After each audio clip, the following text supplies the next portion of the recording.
Welcome to the Beauties podcast, where we talk about everything you need to know about women's sports. From the grassroots to the pros, we got it all. Today on the show, we talk to a two-time Olympic gold medalist and 2018 WCF world champion. It's Kaitlyn Lawes.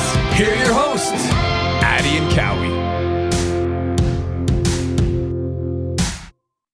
This is a fun one. This is going to be we got a new studio look. Yeah, we just changed up the vibe. Completely. I love it. We're snuggling a A little snuggling. We don't have microphones in the way. That's It's just right. we're just hanging with each other. Just hanging out. And we also just got to hang out with Kaitlyn Lawes. Yeah, we were out of our league, let's be honest. Yep. But what a incredible human being she Yeah. is. I mean, she is an absolutely accomplished athlete. She's got 2 gold medals to her name. She's been to the Olympics 3 times. She's the only curler to win gold in back-to-back Olympics. Yeah. Male or female. And we got to hang out with her for 45 minutes. And just salt of the earth, nicest human being. We are so grateful.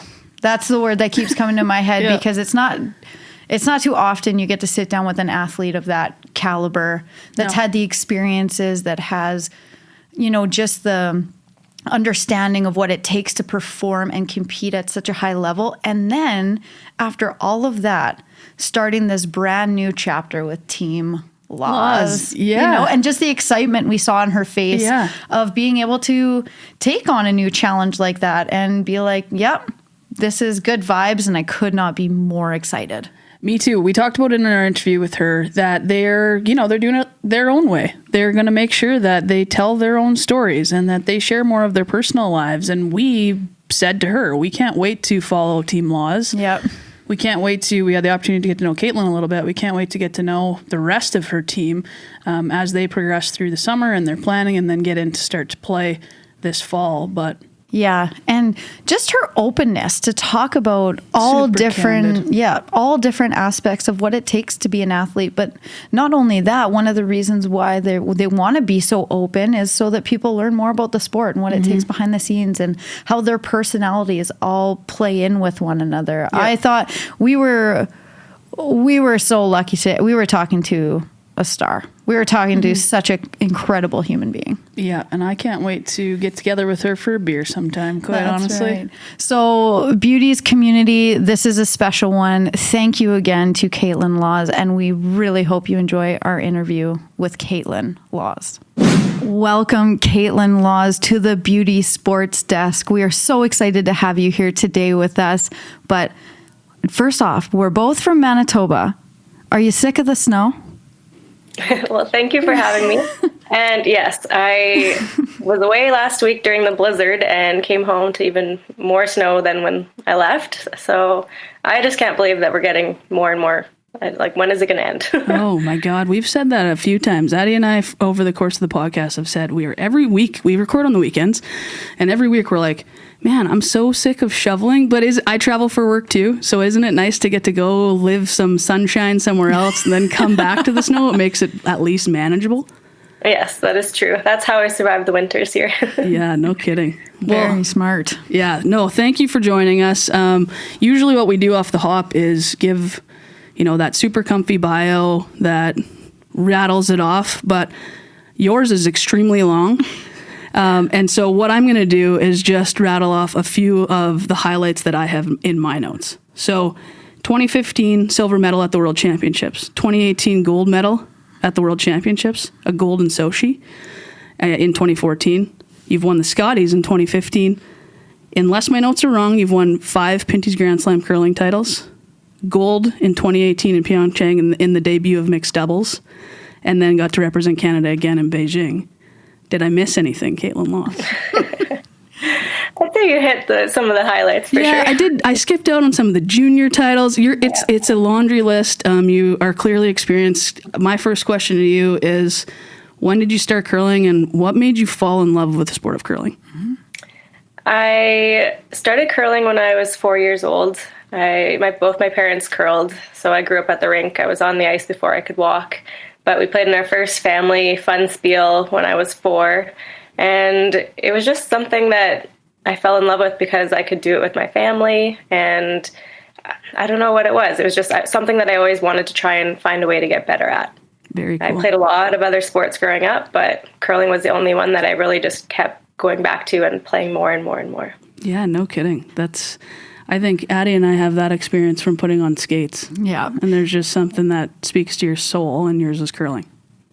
Absolutely. And that sense of community that's being brought together, because like it's the same, like you're going to the rink and you're just surrounded by such a great community. Like, do you have any like memories of when you were younger? Like you said, you started at 4. Like, was there any like definitive moment when you were like, this is what I want to do?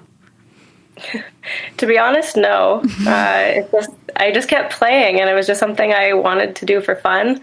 I enjoyed it, and it just was my happy place. I think if I look back on my career, a lot of it had to do with my dad. He was retired from the time I was 1, and he played in every like seniors daytime league. So anytime we had a day off school, I would go to the rink with him, and I'd practice in between his games with him. And I think my love definitely grew from his passion for the sport. But the cool thing is, curling, like he didn't start playing until he was in his 30s. So like it's a lifetime sport. You can start at any age. No, absolutely. It's not too late. There we go. I've got people who started in their 60s. So, there's still time. But there is definitely a really unique community when it comes to curling, and everyone is so friendly and welcoming, and it's just, it feels like home when I'm on the ice, no matter where I am. Totally. I love that. And I think it's always, to me, and we've saw obviously your mom, they always pan to your mom. They always pan to your mom. She gets so much TV time. She gets on the air. Yeah, I've seen her on the podcast or the broadcast with Colleen Jones. And she is, I think you can see the passion that your family clearly had for curling through your mom. It's so evident. Yeah. Mama Bear. Yeah, she's so proud. It's so special for me to see like the smile on her face, that she's enjoying the success that we've had. And I know either way, if I hadn't had the success we've had, she would still always be my number one fan. But it's just fun to see her let loose and enjoy, those interviews and being shown in the crowd. She loves to meet all the fans, and she's proud to say I'm Kaitlyn Lawes' mom. So that makes me feel really good. That's tugs on the heartstrings, right? And it's interesting because obviously we're going to get into talking about the Olympics and how, you've been to all these incredible events, but did Lulu not crush it this year with the fits for you guys? Yes, we loved the Lululemon fit. We were so excited to get it. Our 5th player, Lisa Weigel, she went over to Beijing before us to help scout things out, and she was kind of there as also backup for the mixed doubles. So she got to see the whole kit before we did, and every day we're like, send us a picture of what you're wearing today. We wanted to see everything. And she's like, I don't want to ruin the surprise, but she's like, it's all really awesome. We So I'm not going to lie, I've been still living in a lot of the Lulu stuff post-Olympics, but figure now's the chance to do that. And now we're really happy that they were partners this year. Yeah, I think the episode that we did after you guys coming out for kind of opening ceremonies and stuff, I think we talked about it for 20 minutes on the podcast. We're like, and did you see the jackets? And did you see they crushed it this year? Yeah, I thought they looked exceptional. Let's rewind for a minute. So obviously you had a long career with Team Jennifer Jones. And you started with them how were you 20, 21, somewhere in there? I was 21 when I joined the team. Right. And so not that many years. Yeah, no, just a few minutes ago. Couple. Yeah. Yeah, we're all in the same age category here in this scenario. So yeah, it was a few minutes ago. We understand. Yeah. And I feel like I've watched you play for a long, long time. But I want to flip back to the 2013 trials. Addie, I don't know if you were there, but I was in the building because they were in Winnipeg. So the 2013 trials and playing Team Madaw in those trials. Can you just speak to, because curling, I think you know, especially in the prairies, it's a culture. And we saw that. I felt that as a sports fan in 2013 here in Winnipeg. Can you just talk about what that was like? You're a couple years into playing for Team Jones, and you get to play on your home turf and secure your spot in the Sochi Games in 2014. So 2013 trials in Winnipeg honestly was a dream come true. When I joined the team in 2010, we didn't know where the trials were going to be held yet. And when they announced it was in Winnipeg, that was our pure focus.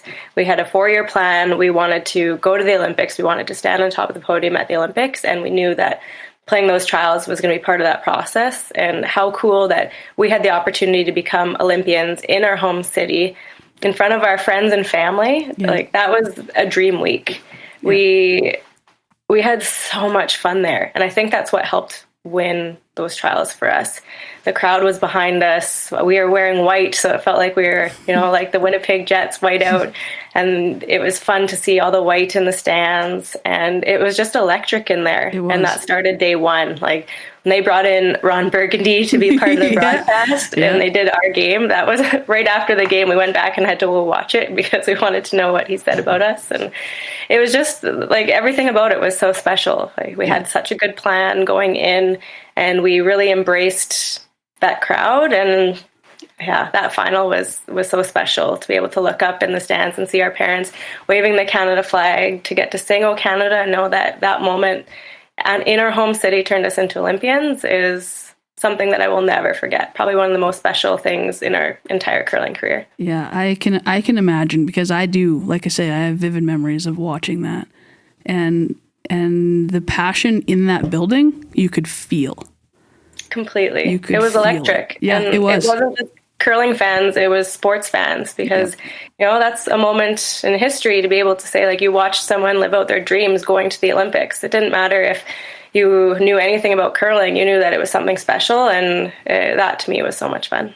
And I love having those, like, there's a selfish part of me as a sports fan that loves to be a part of that, because I think I talked about it on our last podcast, how I watched squash, and I've never watched squash before. I don't know a ton about squash, but as a sports fan, the athleticism that was on display when I watched squash, I am now a squash fan. And I think I want to believe that we had a lot of that happen when the 2013 trials were here in Winnipeg, because like you say, you go to be a part of history and you come out of it a curling fan. You can't not. For sure. There's something about sports when you see someone putting in the effort and watching them do what they do best. That's what I love about the Olympics too. There's sports that I had never even heard of, or you know, don't have the opportunity to watch that often because they don't get the same TV time that, say, hockey or curling has. Right. And when you watch someone put out the effort and give the performance of their lifetime, like, just goosebumps. Sports are like the only thing that gets me emotional. I get so fired up watching it, and it's I won't cry in a movie, but if I watch someone stand on top of the podium, sing their national anthem, like, what is wrong with me? Because what I was going to say was, when we were watching, you know, the trials happen, one of the things that's unique with curling is that once you win, you get your Team Canada jacket right after. And we talked about how cool of an experience that is, because in any other sport, you don't get it right then and there, and it's declared. So that feeling of putting on that jacket, like, I was bawling like a little baby, because it's like you're even saying before, it's a 4-year plan. This is part of the process. But when you go through things like that along the way, like, as an athlete, you just feel so connected to it, regardless of the sport. For sure. I want to, not that we're going to skip over mixed doubles, because that happens between this last, so you know, you come out of the trials in 13, you go, I honestly, too, part of me, I think you guys were so energized from those trials going into 14 that it almost felt like you were destined to win in 14 as a spectator. And I don't know what that felt like for you as a player. Then we go into, so we get through 18, and we're going to talk on you and Johnny Moe's gold experience. But I want to talk about and compare the trials that just passed to the trials in 13 because they were very, very different. So the trials were in Saskatoon. I actually work for AGI. Oh, nice. Yeah, who is big fans of curling in general. And do you remember us talking about it on the podcast? Yeah. Oh, yeah. I could hardly watch. So I want you to walk us through from your experience. You know, you guys concede the point flurry in 9. We go into 10. We miss an opportunity that forced the extra. And then I could see the emotion on Tracy Fleury's face when you guys took the single in 10 to force 11. You guys looked like you were biting your nails without biting your nails. And the raw emotion that happened when she then misses the shot in the 11th, because now, and we're going to get into this, you're teammates with 2 of the women that had the heartbreak at the trials. Yeah. Yep. Can you just talk about that experience? Obviously, you were friends long before that game happened. You're all from Manitoba. How was that for you? So, yeah, that's a loaded question, I guess you could say. The trials in Saskatoon, like I said, were very different from Winnipeg. It did feel nice that it was close to home. My mom drove out with some friends, and it just felt like we had a home away from home trials, which was really nice. Mm-hmm. But it was a grind. It was a roller coaster. We had more losses at this one, and we just kind of ended up winning the right ones and found ourselves in the semifinal. We had a great semifinal against McCarville. Now we're in the final, and we are playing against a team that went undefeated through the round robin. They got the bye to the final, and we said, like, anything can happen here. Like, we have the most big game experience, and if we just leave it all on the ice, we'll see what happens. And we did believe that we had the team that could win those trials. We had a roller coaster 4 years leading up to that, but when it all comes down to just one game, anything can happen. And we controlled that game from what I remember, but yeah, and that giving up a steal in the 9th end was no problem. It kind of just allowed us to still have that last rock in the 10th end coming home. We had a great 10th end, and like if Jen threw her last shot in 10 times, like she'd only missed that once, right? And that happened to be the one time. So I was thankful for Jocelyn in that moment because she really helped me regroup. Like, when it's out of your hands and you feel like there's nothing you can do, right? And it's like, we still have one more end to play.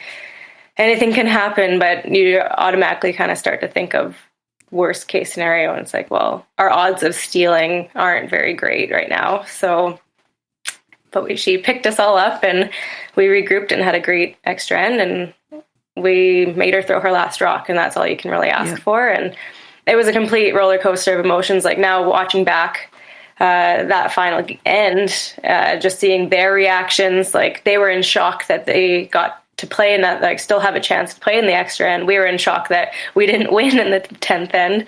And, I think everyone kind of had to try and find a way to regroup. And yeah, unfortunately for Team Fleury, when they missed their last shot, it kind of allowed us to live out our Olympic dream again. And that was a crazy, like, what just happened moment for us. And there was definitely lots of elation. But yeah, now moving forward and going to be playing with 2 of the girls that were on that team, we try not to bring it up too much. It's still a sore spot, but I know that's sport, and we've all been in big games that we've lost and wish we could have back. So the great thing now about our new Team Lawes moving forward is we all have trials final experience, and that's something that you can't take away from us. They know what it feels like to be in that big game, and I think that is such an advantage moving forward. Yeah, because we were talking before just about the mental piece of curling, and with, you played with Jennifer Jones for however many years. In that moment, it almost seemed like you guys had a language without saying any words. You were all just kind of like looking at each other like, yep. And then obviously TV's panning in on your guys' faces, trying to get as close as they possibly can. Yeah. In that moment, you talk about Jocelyn. Is that something, that you're hoping she's going to bring, obviously, to Team Lawes moving forward? For sure. She's always got a calm demeanor about her and very positive. So it's something that will be huge to have that asset on our team in the future. But, in that moment, we just said, hang in there. Let's just leave it all on the ice. And, we knew there was no one else we wanted throwing that last rock. We believe in Jen 100%. And win or lose, we're a team. So we were going to leave with our head held high no matter what. And obviously it would have been disappointing knowing that we had the chance to have it in our hands, but it's sport. It's crazy what can happen. And so much of it is mental. Everyone is so talented at this level, and it's just whoever can handle that pressure a little bit more than the other team. Yeah, it is a very unique sport in that way. Maybe some comparisons in some aspects to the game of golf, but golf being individual, where you're not relying on anyone else.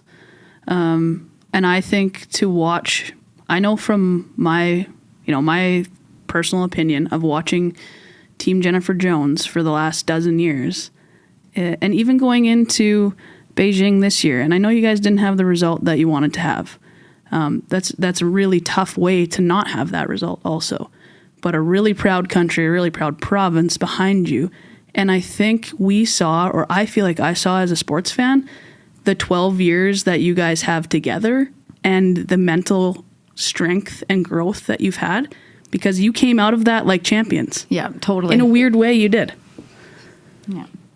Yeah, absolutely. I mean, the fact that we got to go to an Olympics during a pandemic, we had so much gratitude for the bigger picture, and our perspective was completely different. If I would have been 21 years old, I think I would have been more devastated. And it also helped that we had Olympic experience beforehand. But at the end of the day, we were just so grateful to have that opportunity to try our best to showcase our sport and try and enjoy it as much as we can. And yes, we're disappointed. We came 5th at the Olympics, but at the end of the day, like I said, big picture, I'm just so proud of our team for everything that we went through, and I wouldn't have done anything differently. We did the best we could, and I'm proud of that. Absolutely, absolutely. And so to talk a little bit with the Olympics too, I think that the isolation period where you guys had to, could you just walk us through that a little bit? Because I think that, people are hearing stories from what you guys had to do as athletes and different things. What was the process leading up to actually getting to the Olympics? If I'm being totally honest, it was horrible. After we won the trials, that was end of November. We were supposed to play a slam in December, but everything started to get canceled again. COVID picked up again. And we didn't have a competitive game since our last game at the Saskatoon Trials till we started in Beijing, which is a really long time for us. Normally we're playing 2-3 events a month, and we had to take all of December and all of January basically off. And then we were trying to find ways to train without getting COVID. But essentially went into basically full isolation at Christmas Day. December 25th, and didn't see anyone for about 20 days. It was just me in my house by myself. My fiance was traveling, so I couldn't interact with him because we couldn't risk me getting sick. And they'd kind of put the fear in us saying, if you get COVID now, it's too late. You won't be able to go. Yeah. And so that really scared us. So we all basically hid and then tried to go to the curling club when there was no one else in the building and we could have the whole place to ourselves just to practice. And so myself and Dawn, we were in Winnipeg, and we would go and practice together because we knew that we were in isolation. So as long we could be around each other. Mm-hmm. And then we had to go and do a full bubble isolation with the team so we could try and train with the team together. So it was 20 days by myself in Winnipeg, and then we did 2 full weeks bubbled isolation in Ontario before going to the actual Olympics. And yeah, being isolated, it's hard. And that side mentally, I really struggled. Yeah. I'm at what point is this worth it? Why are we doing this? And I really struggled with that. And I could tell it was taking a toll on my body, my stress levels. Like it was just, everything was all over the place. And yeah. And the thought of living in fear, because that's essentially what you were. You're trying to mentally prepare for another one of the biggest opportunities of your life in fear. Yeah. This thing that you have zero control over can essentially slam the door on a dream. Completely. And once we got to Beijing, it was like such a relief. We knew like once we had touched down, like we had done the work, we were safe, like we got cleared to, walk around the village and go to start our Olympic journey. But until that moment where it's like, you didn't know what was going to happen. And we felt so safe when we were over there. We're tested every day. And that part was easy. It was just everything leading up to it was something I hope no one has to go through ever again. For sure. Because as fans, we just get to sit back and watch and enjoy the entertainment. But I think it was really important to shine the light on the sacrifices you guys had to make to get there. So thank you for doing that, because watching you was a pleasure. And I know we heard it from a bunch of people. It was way harder than that. So thank you very much. It was because I'm glad I was in there. There were some days I wasn't sure I was going to. Totally, right? Yeah, what a roller coaster. What a roller coaster. I'm kind of switching gears for a minute because I think I have a question. We talked about it before we hit record today, that curling is unique in a lot of ways, but it is especially unique in how you navigate whose team and where you live, who you play for. And now we have an exciting new team in Team Lawes, which puts you back in the skip role, which we can talk about in a minute. But coming out of the Olympics, just out of curiosity, I think there's been, I don't remember more movements in curling than we've seen this year. It seems wild. Like it just felt like for a few days there, it was a flurry of changes. And we come from a world where if you're going to change teams, you're traded, essentially. You're traded or drafted, or it's not a personal choice per se. Can you just talk to us about the culture of curling? And obviously Addie and I played with and against each other in hockey, and she's one of my best friends. It doesn't matter if you compete on the ice. There is a culture and a community, obviously, within curling. But can you talk to us about, I guess, two things? One, when you, as Team Jennifer Jones, you guys all decided that you were going to part ways, and then how that led up to Team Lawes.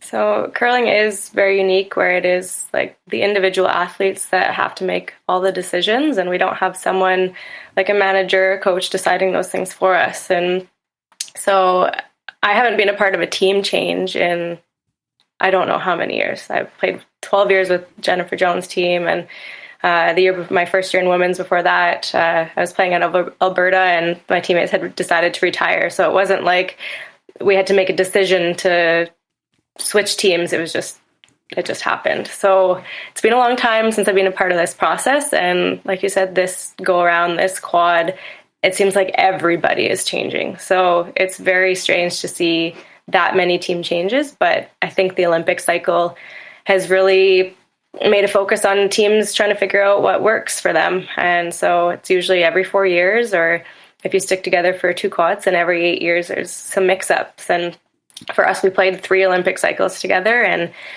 Dawn McEwen, we knew that she was retiring at the end of this season, and the timing just seemed right to try something different and go our separate ways. It was very amicable, and honestly, I do wish everyone nothing but the best. I'll always have so many great memories and friendships that will last a lifetime with these women, so I'm grateful for that.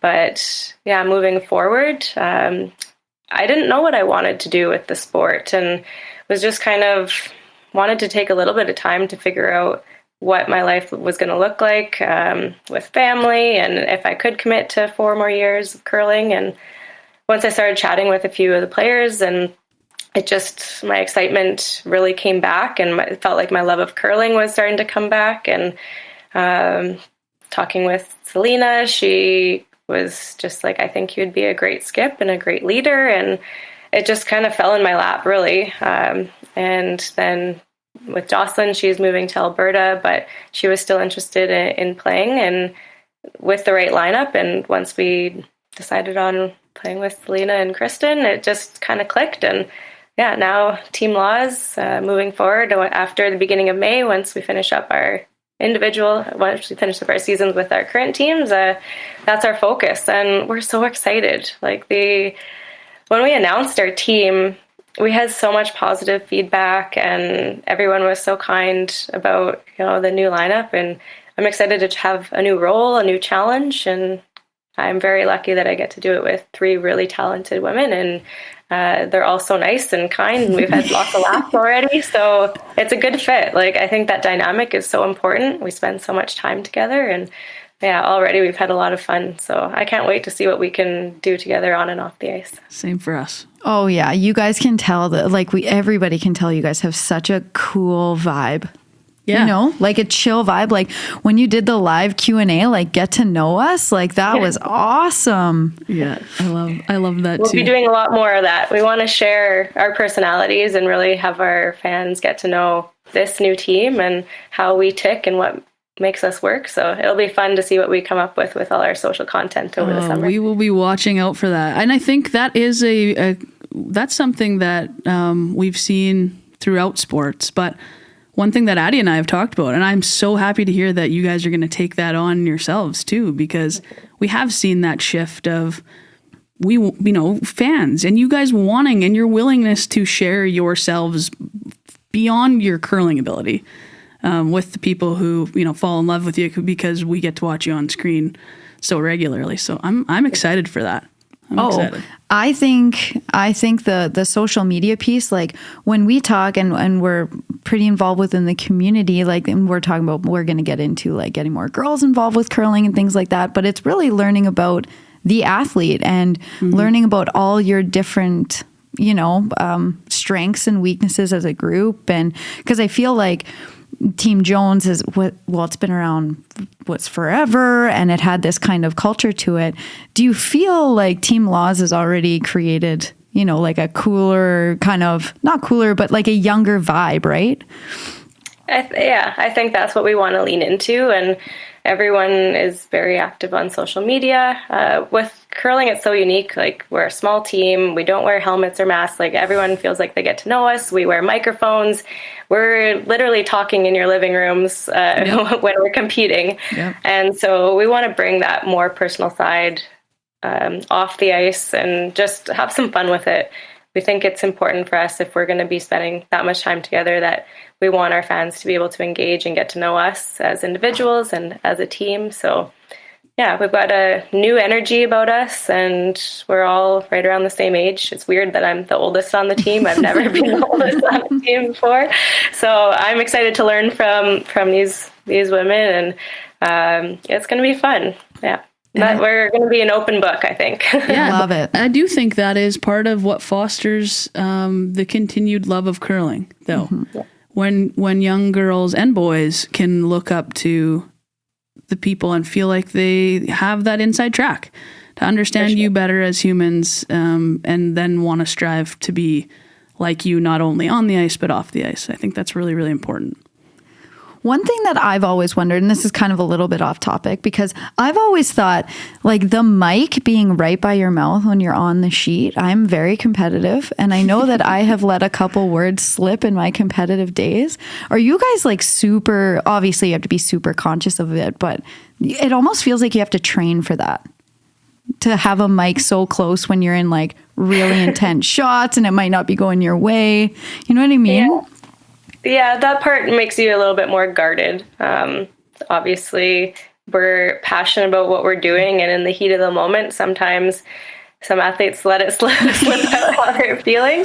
But you just have to, it's natural. I mean, if you were to put mics on a bunch of hockey players, what do you think that would sound like, right? So we're the same, but we just have to be cautious because we can be fined if we use some choice words. But you get used to it. It's just kind of part of the game at this point. Like the first time I wore a microphone when we were in juniors, and I think I said 2 words. I didn't want to say anything wrong. Exactly. And then you kind of just, figure out how to. Yeah, I do think like though the culture of and the way that curling now is presented, a lot of these events and things, it is far more interactive than almost any other sport. I would agree. Like your fans are in some instances an arm's length away, it feels like, right? Totally. When you're sitting in that front row seat when they take the glass out of a hockey arena. Yeah. And these athletes are on the ice, you can hear them regardless if they're mic'd up or not. Yeah. Yeah. So. Oh yeah, we can. If we have a conversation, like we can hear the crowd laughing at something we're saying. And Yeah. we could just have a conversation, just like we are right now with a lot of the front row fans. And at the Grand Slams, they have the Pinty's Pub right on ice level, right behind the scoreboard. So like, there's a bar literally right behind the sheet of ice, and they're right there. So we can hear them, and they can hear us just as easily. Super cool. That's actually maybe a good transition. So Team Lawes. Can you explain for fans of the show so we have the Pinty's Grand Slam of curling, and you have to basically win your way into that, correct? Correct. So where do you start as Team Lawes? If you haven't had a team before, where do you spend your time once you mesh as a team and go and be competitive curlers? Yeah, so summer, it would be filled with just a lot of planning, team building, trying to get to know each other. We'll be training off ice with our personal trainers and trying to be as strong physically as we can. And then it's figuring out our schedule. So we haven't seen the schedule for next fall yet, but once that's released, then we'll start piecing together where we want to compete and what that season's going to look like. But the more World Curling Tour events you play in, then you can accumulate points based on your results in those events, and that helps build towards getting into the Grand Slams and all the major championships that you want to be a part of. So I think as a new team, we'll probably have to play a little bit more in the fall just to make sure that we secure those bigger events. But we're lucky that coming from our 2 teams, we get to retain some of our points from, I was going to ask so that. Yeah. I think our ranking will start off fairly high. I'm not too sure exactly where that will fall, but I believe we'll be like starting in the first few slams, which is nice to have that foot in the door already. Mm-hmm. But we want to try and play as much as we can just so we can figure out what works for this team and then build some confidence. So it's going to be a lot of fun. I mean, like I said, I haven't been in this position in a really long time, so open to trying to figure out what works and what doesn't and learn from it. That's all we can really do at this point. Totally. And that was one thing, like for you personally, that, you're saying in the summer, you're going to have a ton of planning from going from being a third for so long to now taking on that skip role. Is there anything that you've identified right off the bat that, you may change or you may implement for yourself? I have to do a lot of self-reflecting and figuring out like what I want to be like as a skip and as a leader of this team. I really want to be open to feedback and have everyone feel as though they're fully a part of this team. So figuring out what everyone needs from each other, what they want to hear on and off the ice, and just figure out what makes this team tick is going to be really important, and how I can bring out the best of my teammates. And then when it comes to practicing, I think my practices will look a lot different. My shots are going to be a lot different on the ice, and throwing those last 2 rocks of the ends for the team. My mental prep is going to be a lot different. So trying to lean into what I used to do and I did skip in the past. But again, I'm just open to figuring out what works and learn from my mistakes. And I really want this to be a collaborative team effort. And already the team has given me so much confidence in my abilities. So that part is really refreshing and reassuring that, I told them, like, I feel like they're taking a huge risk with, me being a skip of the team. And they're like, we don't feel like that at all. It didn't even cross their mind. So I'm like, okay, well, that's good to know. Like, Okay, sweet. I feel like you're taking a risk. Who knows what could happen, right? But I'm just excited for the challenge. And I know there's going to be some hard moments, but if we can work together as a team and really focus on how we communicate with each other, then I think it'll all fall in place. I agree. Do you have, obviously there is, like, I think there's an incredible a level of fitness that a curler, when I watch, like, I've used the reference that I feel like I sweat from my couch. because it's a ton of, if anyone hasn't tried curling, any of you listening to the show, if you have not tried curling, you need to do so to appreciate the level of athleticism and fitness that you men and women have. Because a 10-end game sweeping, like, and when you sweep, it's not like we're brushing the leaves off my driveway. Yeah, no, for sure. Like, your toes are barely on the ice. It is everything that you have. So one thing Addie and I had talked about before the show is, does your fitness routine, it's obviously tailored. There's got to be a ton of core stuff, upper body stuff, stability things. Does that change as a skip, or do you just continue the same level of fitness because your roles may change if someone's sick or whatever like that? And then do you guys have like a dedicated team? Do you have a mindset coach? Do you have personal trainers that help you? Or now, if you're this far into your career, you've kind of taken that into your own hands? No, there's a huge team behind the team that helps make everything fall into place. And we all work individually with personal trainers on the fitness side. For me personally, I don't know what that shift is going to be like. Like, I love sweeping, so it's going to be hard for me not being in that more physical role. I guess I'll have to maybe warm up my vocal cords a little bit more, a little bit more yelling. But sweeping is something I've always been passionate about and trying to find ways to get better. And like you said, if we're trying to be the best at it, you're putting in 100% max effort. You want all of your body weight over that brush head, and you want to be able to move it as fast as possible, all while traveling down the sheet of ice at different speeds. So it's a lot of upper body core strength, endurance training, and interval training to be able to maintain that throughout 10 ends.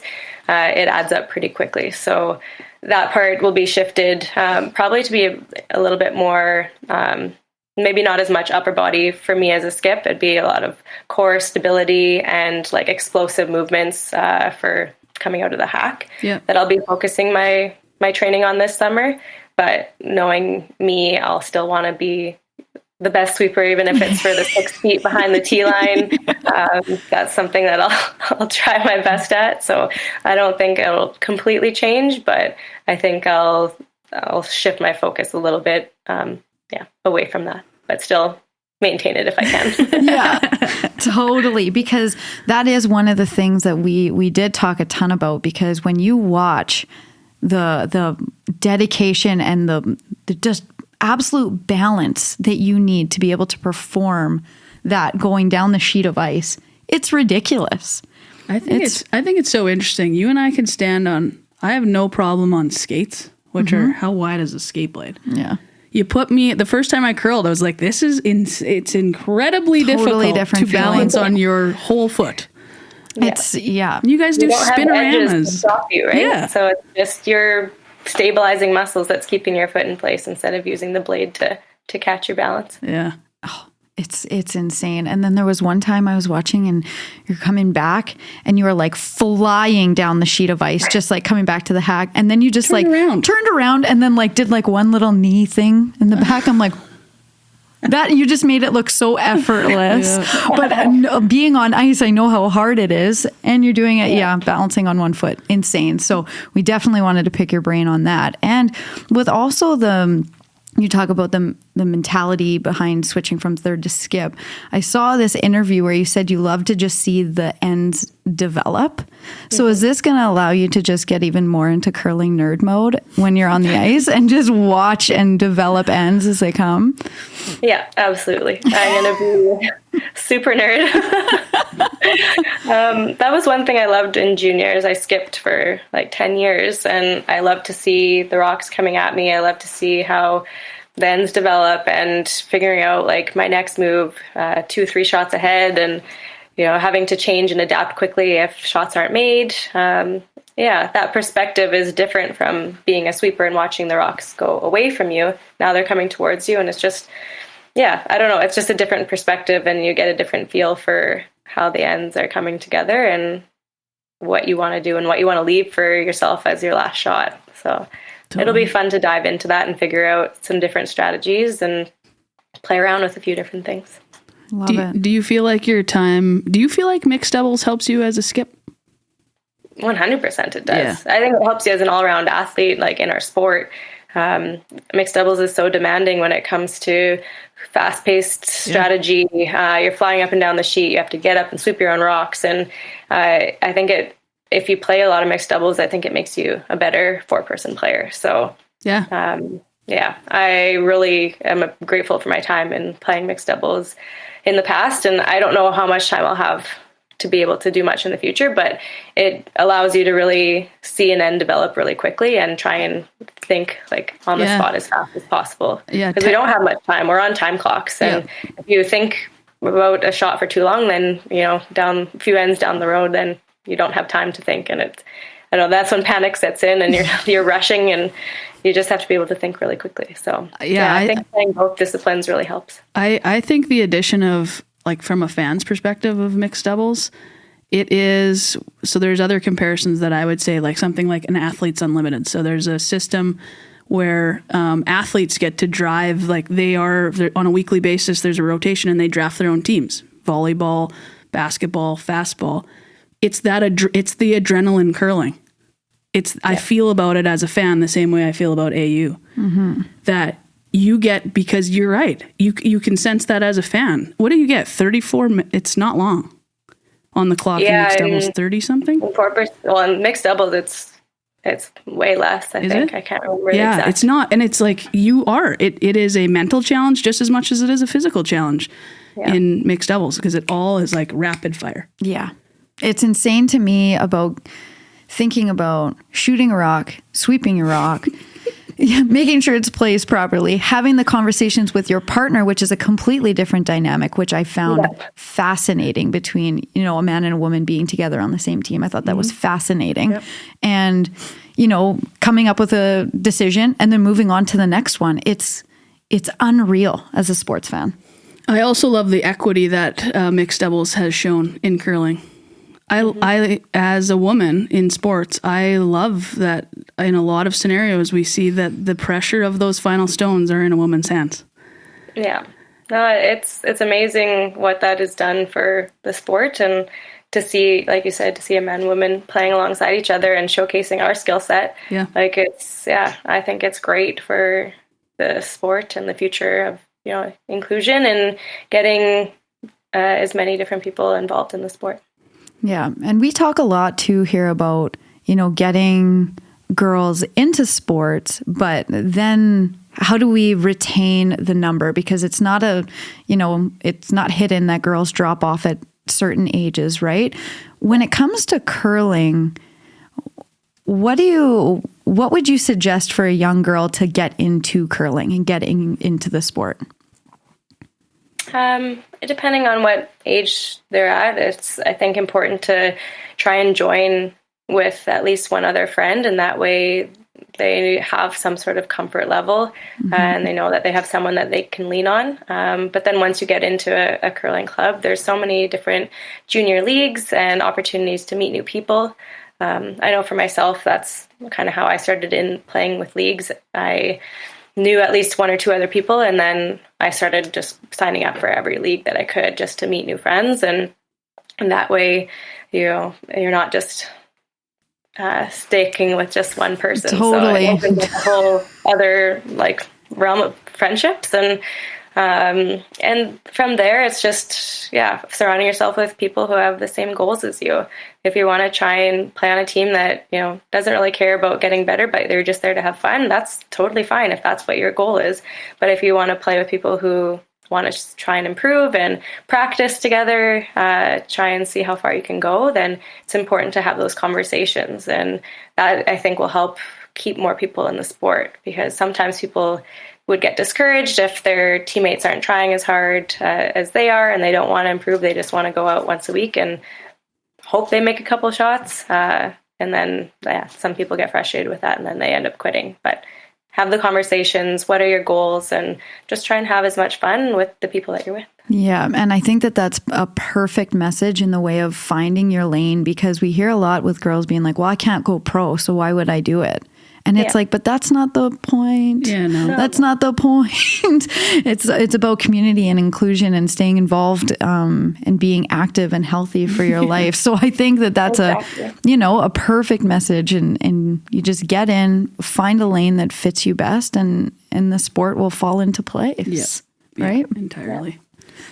Crazy. Well, Kaitlyn Lawes, it has been an absolute pleasure to have you.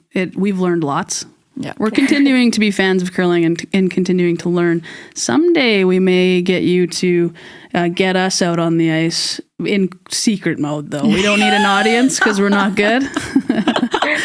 That would be my pleasure to get you out on the ice. Okay.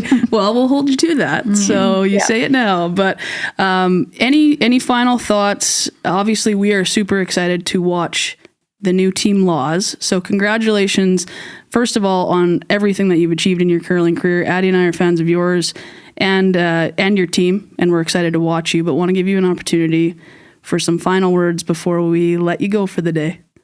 Sure. Well, thank you so much for having me on your podcast. It's been a pleasure chatting with you. And if anyone wants to follow along our new Team Lawes journey, we've signed up for all the social media accounts, Team K Lawes, across all platforms. And right now, we're actively looking for sponsors. So that will be announced soon once we join some partnerships. And we're just really excited about the future. So if you have any questions for us, feel free to reach out anytime. We're very open to engaging with our fans, so we'd love to bring everyone along with this new journey. She's not kidding. That's how this started. Yeah, betcha. Q&A, ask us a question, and I said, join the pod. Sure, sounds great. Yeah, exactly. So we appreciate you. Thanks so much again, Kaitlyn. Thank you, and thanks for your time. That was about as incredible an interview as you can ask for. Yeah, I think we lucked out. We hit the jackpot that we had a local connection. We connected with her via Instagram. So when she says reach out if you have questions, encourage you to do that, because that is exactly how that conversation between us and Kaitlyn happened. They had a Q&A on their IG, and we flew in there and said, join us on the pod. Hey, we'd love to have you.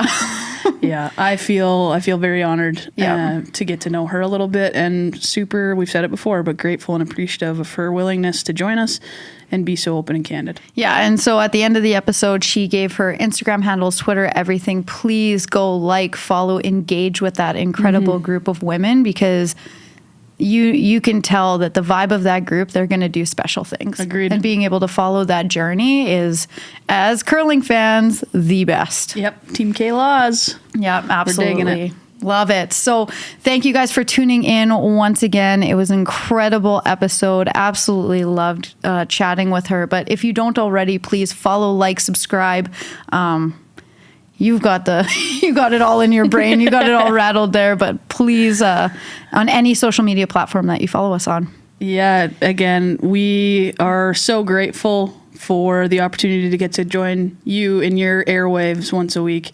We hope you enjoyed our interview with Kaitlyn Lawes.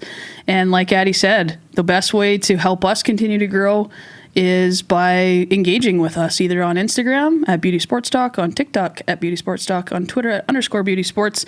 We do have a YouTube channel that you can find our faces if you're sick of just hearing us. We've got merch available that is quite comfy and is going to continue to expand. So engage with us that way. And then the last ask we have for you is, if you have time, make sure you go give us a rate and review on the podcast. That's how we continue to quite honestly, climb the charts of accessibility and allow this to reach more people. Yeah. Awesome. So even though it was an interview today and we didn't get into the weekliness of what's going on, Cowie, final words. Final words again. Grateful is the word that I have for today. Grateful for our community. Grateful for those of you listening. Grateful for our time with Kaitlyn Lawes. Grateful for you, my friend. Feels good in here. It was a fun episode, and we hope that everyone enjoys, but we'll see you next week, buddy. You betcha. Thank you all, and we will see you next week.